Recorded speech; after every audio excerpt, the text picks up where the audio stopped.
सोचिए जरा, अस्पताल का कमरा, बाहर बेचैन परिजन, भीतर डॉक्टर की तेज आवाज, और तभी अचानक एक तेज चीख, एक नवजात शिशु रो रहा है। लेकिन क्या आपने कभी सोचा है कि वो रोता क्यों है? क्या उसे दर्द हुआ है, या वह डर गया है, या फिर वह कुछ याद करके रो रहा है? अब जरा इस कहानी को सुनिए। बहुत समय पहले जब सृष्टि नई नई रची जा रही थी, ब्रह्मलोक में एक विचित्र सभा बुलाई गई, जहां ब्रह्मा, विष्णु और महादेव स्वयं उपस्थित थे।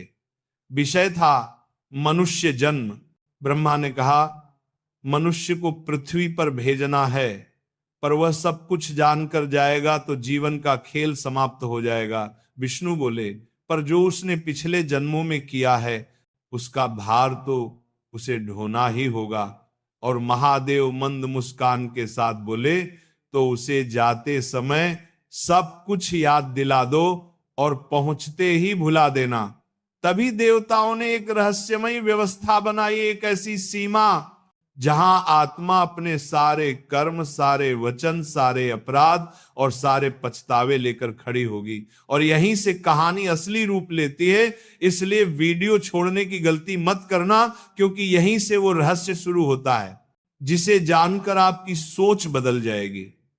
पौराणिक ग्रंथों में कहा गया है कि जब किसी आत्मा का एक जीवन पूर्ण होता है और अगले जन्म का समय आता है, तो वह सीधा गर्भ में नहीं जाती, बल्कि एक अत्यंत रहस्यमयी और भयावह मार्ग से होकर गुजरती है, जिसे जस्सियों ने कर्म द्वार कहा है। यह कोई साधारण स्थान नहीं, बल्कि चेतना की वह सीमा है जहां आत्मा से कोई झूठ नहीं चल पाता। यही चित्रगुप्त अपने विराट लेखा ग्रंथ खोलते हैं और उस ग्रंथ में लिखा होता है, आत्मा का हर विचार, हर भावना, हर छल, हर करुणा, यहां तक कि वे अपराध भी जो मनुष्य ने कभी किसी को बताए तक नहीं। जैसे ही आत्मा उस द्वार पर पहुंचती है, उसका कंपन बदलने लगता है, क्योंकि उसे पहली बार यह एहसास होता है कि मृत्यु के बाद कोई अंधकार नहीं, बल्कि एक तीखी जागरूकता है। चित्रगुप्त प्रश्न नहीं करते, वे बस दिखाते हैं। इन दोनों आत्मा अपने ही कर्मों को चलचित्र की तरह देखती है। कहीं वह मां को रुला रही है, कहीं किसी मासूम का विश्वास तोड़ रही है, कहीं किसी भूखे को अन्न देखा कर रही है, और कहीं किसी अनजान के लिए अपना सब कुछ लुटा रही है। ये देखकर आत्मा बार बार कहती है, ये मैं नहीं था, परिस्थितियां थी, मजबूरी थी।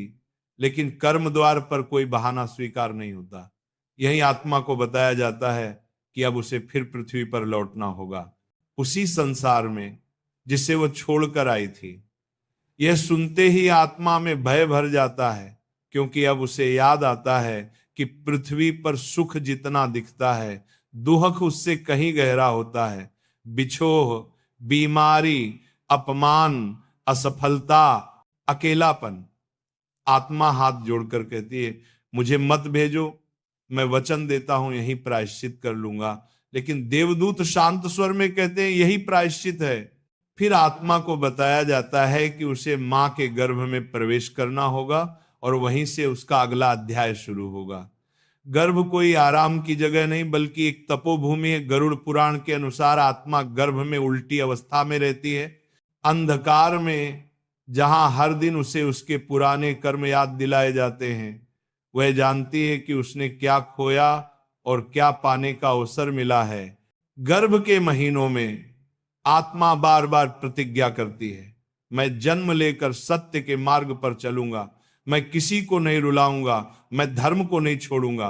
पर जैसे जैसे जन्म का क्षण पास आता है, आत्मा की बेचैनी बढ़ती जाती है, क्योंकि उसे बताया जा चुका होता है कि बाहर निकलते ही सब कुछ छिन जाएगा, यादें, संकल्प, ज्ञान। और यही वह भय है जो आत्मा को भीतर ही भीतर तोड़ने लगता है। और यहीं से उस रोने की नींद पड़ती है जिसे आप सिर्फ आवाज समझते हैं। अब यहां से कहानी उस स्तर पर प्रवेश करती है जहां सामान्य सोच, विज्ञान और तर्क सब छोटे पड़ जाते हैं, क्योंकि ये वो क्षण है जहां आत्मा और माया आमने सामने खड़ी होती है। शास्त्रों में कहा गया है कि जैसे ही गर्भ से बाहर आने का समय आता है, उसी क्षण सृष्टि की सबसे रहस्यमयी शक्ति सक्रिय होती है, जिसे विष्णु की माया कहा गया है। यह माया कोई साधारण भ्रम नहीं, बल्कि चेतना पर पड़ने वाला वह आवरण है जिसके बिना मनुष्य पृथ्वी पर एक पल भी जीवित नहीं रह सकता। यदि आत्मा अपने पूरे ज्ञान और स्मृति के साथ जन्म ले ले तो वह न रिश्ते निभा पाएगी, न समाज में ढल पाएगी, न कर्म कर पाएगी, क्योंकि उसे हर समय पता होगा कि ये सब अस्थाई है। इसलिए जैसे ही शिशु जन्म की दहलीज पर आता है, आत्मा को एक अंतिम झलक दी जाती है पिछले जन्मों की, किए गए कर्मों की, अधूरे वादों की, टूटे रिश्तों की। यह झलक किसी क्रम में नहीं होती, बल्कि एक साथ टूटे कांच की तरह सामने आती है। आत्मा देखती है कि वह किन लोगों को छोड़ आई है, किन की आंखों में आंसू छोड़ आई है, किन अवसरों को खो दिया और किन पापों को टालती रही। उसी क्षण आत्मा समझ जाती है कि ये सब अब स्मृति नहीं रहेगा, बस संस्कार बनकर भीतर दब जाएगा। आत्मा भीतर से चीखती है, विरोध करती है, कहती है मुझे याद रहने दो, मैं इस बार गलती नहीं करूंगी। लेकिन माया का नियम अटल है। जैसे जैसे शिशु बाहर आता है, वैसे वैसे माया आत्मा पर परतें चढ़ाने लगती है। पहले स्मृति धुंधली होती है, फिर संकल्प टूटते हैं, फिर ज्ञान सिकुड़ता है। यही वह क्षण है जब शरीर और आत्मा के बीच पहला टकराव होता है। शरीर सांस लेना चाहता है, आत्मा याद रखना चाहती है, और इसी टकराव से जन्म लेता है वह पहला रोना। तेज, असहाय, हृदय विदारक। वह रोना न तो दर्द का है, न ठंड का, न भूख का। वह रोना उस क्षण का है जब आत्मा अपने ही सत्य से अलग हो रही होती है। गरुड़ पुराण में संकेत मिलता है कि जन्म के समय आत्मा अत्यंत व्याकुल होती है, क्योंकि उसे ज्ञात होता है कि अब वो संसार के मोह जाल में फंसने जा रही है। कई संतों ने कहा है कि नवजात शिशु की आंखों में एक गहरी उदासी इसलिए होती है क्योंकि वह अभी अभी ब्रह्म सत्य से अलग हुआ होता है। पर जैसे जैसे समय बीतता है, माता की गोद, दूध का स्वाद, नाम, रिश्ते, खिलौने, प्रशंसा, ये सब माया की परतें बनकर उस चेतना को ढक देती है। कुछ महीनों में वह आत्मा जिसने जन्म के समय रोकर सत्य प्रकट किया था, वही आत्मा हंसना सीख लेती है। लेकिन वह हंसी खुशी की नहीं, विस्मृति की होती है। और यहीं से मनुष्य का असली संघर्ष शुरू होता है, क्योंकि जो सच जानकर रोया था वही सच भूलकर जीने लगता है। इसीलिए कहा गया है कि जन्म का रोना केवल शिशु का नहीं, वह आत्मा की अंतिम पुकार होती है, जिसे दुनिया सुन तो लेती है पर समझती नहीं। अब सुनिए वह अंतिम सत्य, जिसे जानने के बाद ये कहानी सिर्फ कहानी नहीं रहती, बल्कि एक आईना बन जाती है। क्योंकि नवजात शिशु का रोना न तो संयोग है, न जैविक दुर्घटना, न ही केवल फेफड़ों की पहली परीक्षा, बल्कि वह इस संसार में प्रवेश करती आत्मा की अंतिम चेतावनी है। ऋषियों ने कहा है कि जन्म से पहले आत्मा को स्पष्ट रूप से यह बोध कराया जाता है कि पृथ्वी कोई सुख लोक नहीं, यह कर्म भूमि है। यहाँ हर आनंद क्षणिक है, हर संबंध सीमित है और हर कर्म का फल अटल है। इसलिए आत्मा रोती है, क्योंकि उसे फिर से उसी चक्र में उतरना है जहां वह पहले भी अनगिनत बार आ चुकी है। मोह में फंसना, सच को भूलना, अपने ही बनाए बंधनों में जकड़ जाना।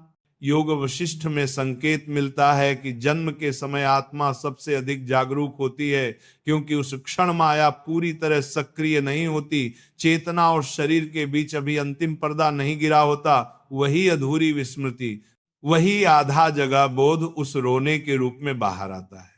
यह रोना कोई शिकायत नहीं, बल्कि एक स्मरण है। जैसे आत्मा कह रही हो, मुझे याद है कि मैं क्यों आई हूं, पर मैं जानती हूं कि कुछ ही समय में मैं भूल जाऊंगी। यही कारण है कि नवजात का रोना इतना असहाय और इतना तीव्र होता है, क्योंकि वह जानता है कि अब उसका सामना संसार से नहीं, विस्मृति से होने वाला है। इसी कहते थे कि यदि मनुष्य जन्म के उस पहले रोने का अर्थ समझ ले तो उसे किसी ग्रंथ की आवश्यकता नहीं, क्योंकि वह रोना ही उसका शास्त्र बन जाएगा। लेकिन समस्या यह है कि जैसे जैसे मनुष्य बड़ा होता है, समाज उसे उस रोने से दूर ले जाता है। उसे सिखाया जाता है कि रोना कमजोरी है, सवाल पूछना विद्रोह है और सच की खोज व्यर्थ है। बचपन में जो बच्चा बिना कारण रोता है उसे चुप कराया जाता है, और वही चुप कराना आगे चलकर उसकी चेतना को भी चुप करा देता है।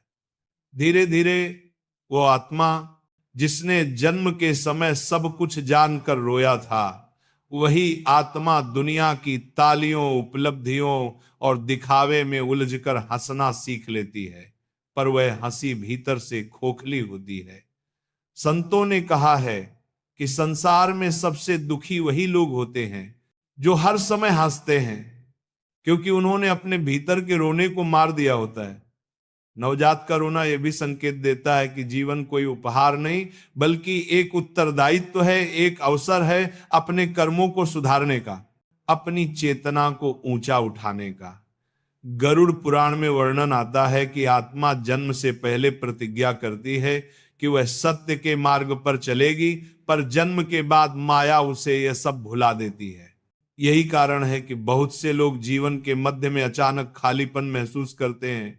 उन्हें सब कुछ होते हुए भी कुछ कमी लगती है, क्योंकि भीतर कहीं वही आत्मा फिर से रोना चाहती है, वही चेतना फिर से जागना चाहती है। ये वही रोना है जो बचपन में बाहर था और अब भीतर दबा हुआ है। इसलिए कई महात्मा कहते हैं कि ध्यान, साधना और आत्मचिंतन का उद्देश्य कोई नई चीज पाना नहीं, बल्कि उसी पहले रोने को समझना है। जब मनुष्य उस रोने का अर्थ समझ लेता है, तब उसे संसार से वैराग्य नहीं होता, बल्कि संसार के बीच रहते हुए भी वो उससे बंधता नहीं। यही कारण है कि ज्ञानी पुरुष सामान्य जीवन जीते हुए भी भीतर से मुक्त होते हैं। नवजात शिशु का रोना हमें यह भी बताता है कि जीवन में सबसे बड़ा दुख मृत्यु नहीं, बल्कि विस्मृति है। हम भूल जाते हैं कि हम कौन हैं, क्यों आए हैं और कहां लौटना है। जन्म के समय आत्मा ये सब जानती है, इसलिए वह रोती है, क्योंकि वह जानती है कि ये ज्ञान कुछ ही क्षणों का मेहमान है।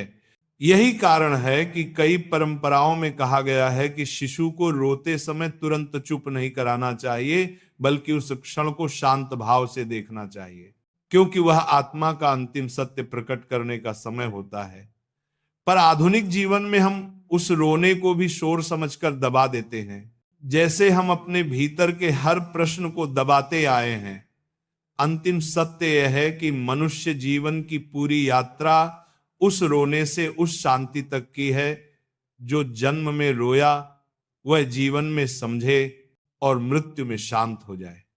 यदि मनुष्य जीवन भर उस रोने के अर्थ से दूर रहा तो मृत्यु भी उसे भयभीत करती है, लेकिन जिसने उस रोने को समझ लिया उसके लिए मृत्यु भी मुस्कान बन जाती है। इसलिए कहा गया है, मनुष्य रोते हुए आता है क्योंकि वह सच जानता है, और हंसते हुए नहीं बल्कि शांत होकर जाता है, क्योंकि अंत में वह सब समझ जाता है। अब प्रश्न ये नहीं कि बच्चा क्यों रोता है, बल्कि प्रश्न यह है कि क्या आप आज भी अपने भीतर उस रोने को सुन पा रहे हैं, या आपने भी समाज की तरह उसे चुप करा दिया है। क्योंकि जिस दिन आपने उस रोने का अर्थ समझ लिया, उस दिन ये कहानी खत्म नहीं होगी, बल्कि आपका वास्तविक जीवन शुरू होगा, चेतना के साथ, बोध के साथ और सत्य के साथ। शायद आज पहली बार हमें समझ आया हो कि जीवन की शुरुआत रोने से क्यों होती है, क्योंकि आत्मा जानती है कि ये दुनिया आसान नहीं लेकिन अर्थपूर्ण है। अगर इस कहानी के बाद आपके भीतर कुछ पल के लिए भी शांति आई हो, अगर किसी पुराने प्रश्न ने आज फिर से दस्तक दी हो, तो समझिए वह रोना व्यर्थ नहीं था, ना उस बच्चे का ना आपका।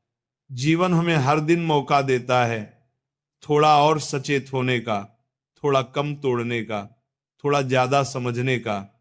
अगर आज के बाद आप किसी के दर्द को हल्के में ना लें, अगर किसी अपने को बिना कारण थोड़ा ज्यादा थाम लें, या रात को सोने से पहले एक पल ठहर कर यह सोच लें कि मैं यहां क्यों हूं, तो यही इस कहानी की सबसे बड़ी सफलता है।